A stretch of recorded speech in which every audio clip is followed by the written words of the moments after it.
¿Qué tal? ¿Cómo están? Muy buenas noches. Como no podía ser de otra manera, el cada vez más nutrido grupo o club de los dictadores zurdos y su saga de aprendices han salido a la carga y al rescate de uno de los suyos, el llamado presidente de Perú, Pedro Castillo, que fue detenido hace menos de una semana por tratar de infringirse un autogolpe mientras el Congreso votaba por tercera vez una moción para apartarle de su cargo.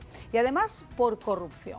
Un burdo e improvisado asalto al orden constitucional con el que intentaba evitar la votación y que a día de hoy ha creado la peor crisis de los últimos 30 años, convirtiendo Perú en todo un polvorín. Porque lejos de aplacar la efervescencia dictatorial, este maestro cabrero, que de la mano de Marx dejó el morral para calzarse la banda de presidente, ha hecho valer su imagen de corderito degollado, mientras que se afilaba los colmillos arengando a las masas a salir a las calles y no reconocer la legitimidad de la nueva presidenta, de Dina Boluarte, nombrada tras el vacío de poder. Las violentas protestas han provocado hasta el momento 8 muertos y más de 200 heridos, carreteras y aeropuertos tomados y amplias áreas del país inmovilizadas, y ha obligado además a la mandataria a decretar el estado de emergencia nacional y a proponer el adelanto de las elecciones para el próximo 2023. Y mientras el mundo apoya esta defensa de los valores democráticos, pues en su hurda y en su poca defensa de la libertad, estos individuos zurdos, como les decía, lejos de condenar el hecho y la violencia desatada, pues han decidido salir a la carga. Lo han hecho el de Argentina, Alberto Fernández, el de Bolivia, Luis Arce, el de Colombia, Gustavo Petro, y por supuesto el de México, Andrés Manuel López Obrador. No reconocen su legitimidad como sucesora de Castillo y denuncian que este presidente marxista, amigo del capital ajeno, pues ha sido víctima de un antidemocrático hostigamiento desde que llegó al poder. Por lo pronto, Castillo, acusado de rebelión y conspiración, va a seguir detenido después de que un tribunal de apelaciones declarara infundada su petición de libertad por considerar riesgo de fuga. Quizá algunas de esas embajadas que, como había ocurrido con México el día que dio ese autogolpe, pues estaban ya dispuestas a recibir al hijo pródigo con los brazos abiertos. Bueno, pues sin más dilación les voy a presentar a nuestros invitados del día de hoy, porque esto tiene que ver mucho con lo que está ocurriendo en nuestra América Latina, no solamente en Perú, sino con esa especie de copycat de dictadores y dictadorzuelos y, por supuesto, de ese club cada vez más amplio de socios de la izquierda. Claudia Toro, periodista y presentadora, muchísimas gracias por estar con nosotros nuevamente. Ya está en Lima y va a ser quien obviamente nos ayuda dándonos todos los últimos detalles. Y también nos acompaña Juan Carlos Arteaga, analista, consultor internacional y profesor además de la UEM. Muchísimas gracias también. Gracias, Vamos a María. empezar, si les parece, con Claudia, porque obviamente Claudia está allá y nos puede dar quizá algunos de los últimos detalles o comentarnos algo que ella considere más importante en estos momentos. Claudia. ¿Cómo estás, Mariano? Un saludo a toda tu audiencia y queremos informar a la comunidad internacional y denunciar que tenemos en este momento en Perú una convulsión de ataques sistemáticos, sincronizados, de manera simultánea en 5 regiones al interior del país. No es todo el Perú. En Lima Metropolitana, la capital del Perú, han querido también intervenir estas huestes socialistas de izquierda radical con infiltración terrorista, por supuesto, porque se han identificado a más de 50 miembros terroristas que han purgado condena en penales y que forman parte de Sendero Luminoso y de otros grupos que en el pasado sembraron el terror. Estos terroristas que han purgado condena hoy han sido vistos con estos grupos, dirigiendo como cabezas al mando de peruanos que consideran que también pueden salir a protestar. Pero, ¿qué es lo que ha pasado y qué es lo que se está denunciando en mi país? Se está denunciando el robo de locales, el saqueo, el asalto a tiendas, quemaron locales de la Fiscalía, del Ministerio Público, han quemado locales del interior del país del Poder Judicial. Esto, por supuesto, ha sido el rechazo masivo de los peruanos. Entiéndase también que los que están protestando son un grupo minoritario, sí, que puede ir en aumento también, por la convulsión social que ellos están iniciando y perpetrando. Se están cometiendo una serie de delitos que van desde el saqueo, el robo, el asalto, la tortura a miembros de la policía y también las amenazas a comunidades pacíficas cuyos grupos han ido pueblo por pueblo a amenazar a todo aquel que no salga a la protesta. El uso de menores de edad como escudo humano ha tenido como consecuencia lamentable que hayan jóvenes fallecidos, 6 fallecidos y más de 200 heridos, 140 de ellos son policías. Qué barbaridad. Ellos lanzan, Marian, armas hechizas para poder lanzar perdigones de goma con pólvora, flechas para matar, porque a mí no se me ocurriría salir a protestar de manera legítima incendiando un local del Poder Judicial. Pero es que esto es lo mismo que hemos visto, tristemente, porque cuando yo hablo de copycat de todos estos individuos, y no nos llevemos a errores, que es muy bonito criticar lo que está pasando en América Latina, pero hagámonos un mea culpa de lo que ha ocurrido también aquí en los Estados Unidos con las famosas protestas de Black Lives Matter, esas protestas pacíficas que al final se saldaron con personas inocentes que tenían su negocio y que se lo quemaron o se lo arrasaron. A mí no se me olvidan esas imágenes de la tienda Apple, que no sé qué tenía que ver con ninguna causa, entrando como si fueran hurdas, llevándose cuán cosa podían encontrar, o a Louis Vuitton. Pero bueno, quizás que a lo mejor yo estoy mal y eso son las protestas habituales de este tipo de gente. Pero en cualquier caso son las mismas de Chile, y son las mismas de Colombia, y son las mismas de Ecuador, y ahora son las mismas, tristemente, que estamos viendo en Perú. Ahora, a mí me gustaría entrar un poquito en el apoyo, este apoyo fáctico que le han querido dar estos dictadores y aprendices de dictador en el continente. Empezando por Andrés Manuel López Obrador, que ya había prestado la embajada de su país, ese trocito de México dentro de Perú, para darle acogida a Pedro Castillo. ¿En qué se pueden realmente avalar, Juan Carlos? Es defender lo indefendible. ¿Cómo se puede llegar a argumentar la defensa de un autogolpe de Estado? ¿Me escuchas, Juan Carlos? Bueno, Marian, creo que la radiografía mejor no puedes... Sí, ¿me escuchas? Perfecto, que tenemos un poquito de delay, así que voy a dejarlo para que puedas continuar. De acuerdo, Marian. La radiografía que nos da nuestra colega desde Perú y la conclusión que tú acabas de dar no puede ser la menos... digamos, puede ser la mejor posible en concreto. Los que estén viendo este noticiero o los que estén viendo tu programa podrían decir que el análisis que estamos haciendo ahora es un análisis típico de gente de ultraderecha, pero en aras de la objetividad, nuestra colega en Perú y yo no estamos en la posición de juzgar desde la perspectiva política, sino desde la perspectiva de comunicar.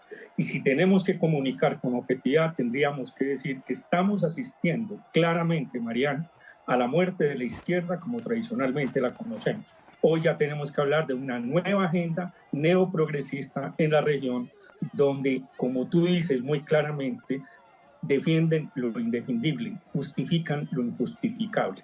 No está pasando nada diferente, como tú bien lo dices, de lo que ha pasado en Colombia, de las protestas que tuvimos hace 2 años sociales, no está pasando nada diferente de lo que pasó en Chile, no está pasando nada diferente de lo que ha pasado en Ecuador, los mismos con las mismas. ¿Qué está pasando en Perú en este momento? Sencillamente que la izquierda peruana está copiando, haciendo ese copycat muy mal hecho definitivamente de lo que hicieron en Chile, y lo que están haciendo es tratar de justificar lo injustificable. Vámonos a los efectos más peligrosos que tiene esto en la región. Los efectos más peligrosos es que estamos asistiendo, Marian, a la consolidación de una agenda neoprogresista muy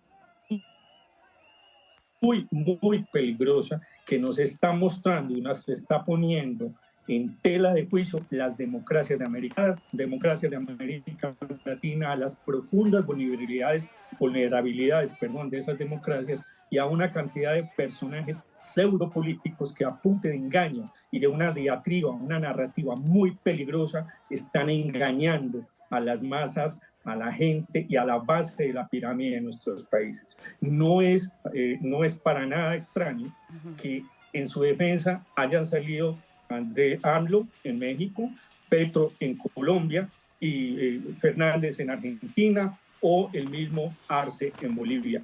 es parte de la misma camada, es parte del mismo equipo, de la misma pandilla antidemocrática que está pasando por encima de las democracias, repito, en América Latina.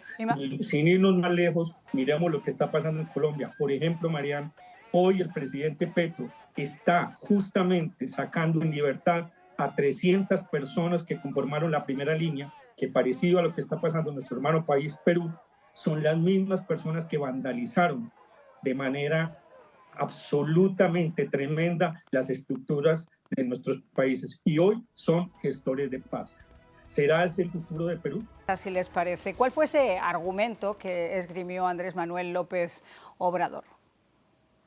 Nosotros lamentamos mucho lo que está sucediendo, sobre todo por el sufrimiento del pueblo hermano del Perú, porque esto, de una u otra forma,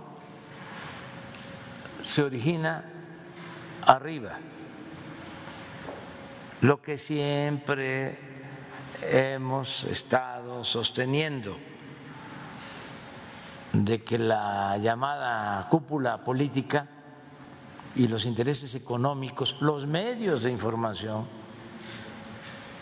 son los que provocan toda esta inestabilidad que perjudica a los pueblos. Demagogia, populismo. Lo que realmente está estropeando los pueblos, el futuro de los pueblos, son gente como usted. Son exactamente cortaditos por el mismo patrón. Gente que además se nutre del narcotráfico, de la impunidad y de la corrupción y que luego se llena la boca con palabras bonitas. Ustedes son los problemáticos. No creo que ni los jueces ni los fiscales a los que usted ha acusado en una carta realmente lo sean. Pero quiero ir precisamente a eso porque igual que decía Andrés Manuel López Obrador, como si le hubieran dado el discurso, Claudia, lo dijo también Castillo. Está responsabilizando de lo que él mismo hizo a los jueces, está responsabilizando a los fiscales y está responsabilizando a los medios de comunicación que en el día de hoy han sufrido ataques. Así es, Marian, es el mismo guión sistemático porque es esta especie de venganza y azuzamiento contra el derecho a la información, vale decir, contra periodistas y medios de comunicación. Ellos no asumen ningún tipo de responsabilidad. Pedro Castillo siempre azuzó a la población, a sus huestes, a su portátil, como decimos aquí, política de su entorno, contra los periodistas. Por ello es que ayer han quemado un canal de televisión importante en la región del Cusco, la ciudad imperial turística más importante de América Latina. Todos conocen nuestra maravilla del mundo, saben que Cusco es el eje del turismo más importante de América Latina. Ellos han quemado un canal de ese lugar, lo ha ardido en llamas. Incluso habían denuncias de periodistas que estaban trabajando en el switcher, estaban al aire, había una persona discapacitada y no les importó absolutamente nada porque es este azuzamiento que aplican los corruptos socialistas de América Latina para culpar a la prensa de todo lo que pasa y para transferir responsabilidades de su accionar dictatorial, corrupto y además socialista, porque lo que quieren es instalar un autoritarismo, una dictadura para perpetrarse en el poder. Por eso es que persiguen a periodistas que no son opositores, porque decir que hay un periodista de oposición es una redundancia. El periodista siempre es de oposición porque su trabajo es fiscalizar precisamente las arcas del Estado, el erario, el bien público, y ellos son solo funcionarios que administran bienes públicos. Pero como todo socialista empobrecedor, radical y corrupto que tiene nexos con el narcoterrorismo, efectivamente tienen que tener prensa que se arrodilla, periodistas que actúan como caja de resonancia. Y es lo que quería buscar precisamente el golpista y vacado Pedro Castillo, para atentar contra la libertad de información, contra el derecho a la información e intervenir, porque eso fue su discurso hace una semana cuando dio el golpe, intervenir la fiscalía que lo investigaba a él y a toda su familia y a todos sus funcionarios que había nombrado en el gobierno, intervenir el Poder Judicial también por si acaso se le ocurriera a algún juez dictar detención preliminar contra su familia, contra cómplices que habían sido denunciados de su gobierno, e intervenir por supuesto los medios, porque si tanto ataque había y ya no había un Congreso y se estaba instaurando una dictadura, por supuesto que íbamos a ir detenidos y presos todos los periodistas que habíamos hecho nuestro trabajo de investigar con evidencia y denunciar. Pues vamos a escuchar también qué fue lo que dijo Fernando Lino. Él es el director de noticias de Canal N. El día de ayer, aproximadamente a las 8 de la noche, llegó un grupo reducido de 15 a 20 personas con el objetivo concretamente de atentar contra el canal, ¿no? Vinieron con piedras, con ondas especiales, con una especie de bazucas, esas artesanales, que van con piedritas para disparar a las lunas del canal. Son prácticamente acciones terroristas las que han venido a hacer, que puede ser que se diferencien del grupo de manifestantes que están marchando a favor del presidente golpista, el señor Castillo.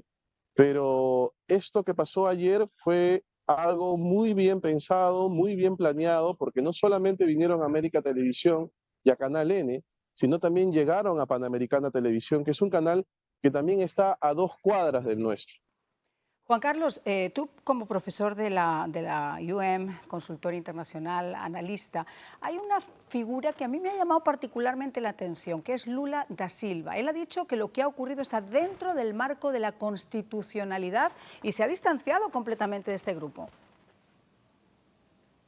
Bueno, lo que es claro, y empiezo por hablar, lo que es claro y empiezo a hablar por Petro, que era cuando se elige a Petro en Colombia, se esperaba que Petro fuera el líder absoluto de toda esta ideología en América Latina. Pero hay algo muy interesante, que desde que se eligió Lula se ha alejado de alguna manera de todo el sistema de pensamiento del neoprogresismo. Y eso está afectando mucho la agenda de personas como Petro, personas como Castillo, personas como Maduro, personas como Fernández, como Arce, etc. Entonces sí es cierto que Lula es muchísimo más pragmático en función de este tipo de cosas y respeta o habla por lo menos del respeto de la constitucionalidad. Y eso es lo que en estos momentos está prevaleciendo en Perú. Y en eso tenemos que, de alguna manera, felicitar, y dentro de todo lo malo que puede estar sucediendo en nuestro hermano país de Perú, es que existe división de poderes. Si no existiera esa división de poderes, no pudiéramos hablar de un Castillo en la cárcel o de la posibilidad o de lo que se está presentando en estos momentos. O sea que sí hay constitucionalidad, se está aproximando a ella, pero estas agendas, como te digo, Marian, en la región son agendas demasiado peligrosas que están socavando y hacen muy vulnerables las democracias que tenemos. Mientras tanto, nosotros, desde la barrera, en muchos medios no saben o contestan. O mejor, hagamos programas de entretenimiento. Mejor pongámonos a hacer cosas que no nos hagan pensar mucho, porque si se piensa, quizá a lo mejor descubramos un pequeño atisbo de verdad.